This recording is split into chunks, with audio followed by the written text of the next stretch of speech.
കുഴിമന്തി. മന്തി എന്ന വിഭവം യഥാർത്ഥത്തിൽ പിറവിയെടുത്തത് യമനിലെ ഹിദ്രാമൌത്ത് എന്ന പ്രദേശത്താണ്. പിന്നീട് സൗദി അറേബ്യ ഉൾപ്പെടെയുള്ള മറ്റ് അറബ് രാജ്യങ്ങളിൽ ഇത് പ്രസിദ്ധമായി.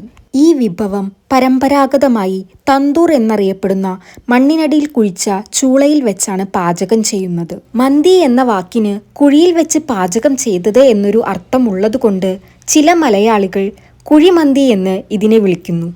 കുഴിമന്തിയിൽ സാധാരണയായി നെയ്യോ എണ്ണയോ അധികം ചേർക്കാറില്ല. ചോറിനു മുകളിൽ ഗ്രില്ലിൽ വയ്ക്കുന്ന കോഴിയുടെ കൊഴുപ്പും നീരും ചോറിലേക്ക് ഇറ്റി വീഴുന്നത് വഴിയാണ് ചോറിന് രുചി ലഭിക്കുന്നത്. അതുകൊണ്ട് മറ്റ് പല അറബിക് വിഭവങ്ങളെക്കാളും ഇത് ആരോഗ്യകരമാണ് എന്ന് കണക്കാക്കപ്പെടുന്നു. ബിരിയാണിയിൽ നിന്ന് വ്യത്യസ്തമായി മന്തിയിൽ മസാലകളോ സുഗന്ധവ്യഞ്ജനങ്ങളോ വളരെ കുറഞ്ഞ അളവിലാണ് ഉപയോഗിക്കുന്നത്. ഇറച്ചിയുടെയും ചോറിന്റെയും സ്വാഭാവിക രുചിക്ക് പ്രാധാന്യം നൽകുന്ന ഒരു പാചക രീതിയാണിത്. കുഴിമന്തിക്ക് മറ്റ് ബിരിയാണികളെ അപേക്ഷിച്ച് കൊഴുപ്പ് കുറവാണെങ്കിലും കഴിക്കുന്ന അളവ് കൂടുന്നതും അതിലെ ഉയർന്ന അന്നജവും കലോറിയും സ്ഥിരമായി കഴിക്കുന്നത് ശരീരഭാരം കൂടാൻ കാരണമാകാം. കുഴിമന്തി പോലുള്ള ഭക്ഷണം കഴിക്കുമ്പോൾ ആളുകൾ കൂടെ സോഫ്റ്റ് ഡ്രിങ്കുകളുടെ ഉപയോഗവും പതിവാക്കുന്നത് ദഹനപ്രശ്നങ്ങൾക്കും എല്ലുകളുടെ ആരോഗ്യക്കുറവിനും കാരണമായേക്കാം. മന്തിയുടെ കൂടെ നൽകുന്ന മയണൈസ് ശരിയായ രീതിയിൽ ഉണ്ടാക്കാതിരിക്കുകയോ കൂടുതൽ സമയം പുറത്തുവെക്കുകയോ ചെയ്താൽ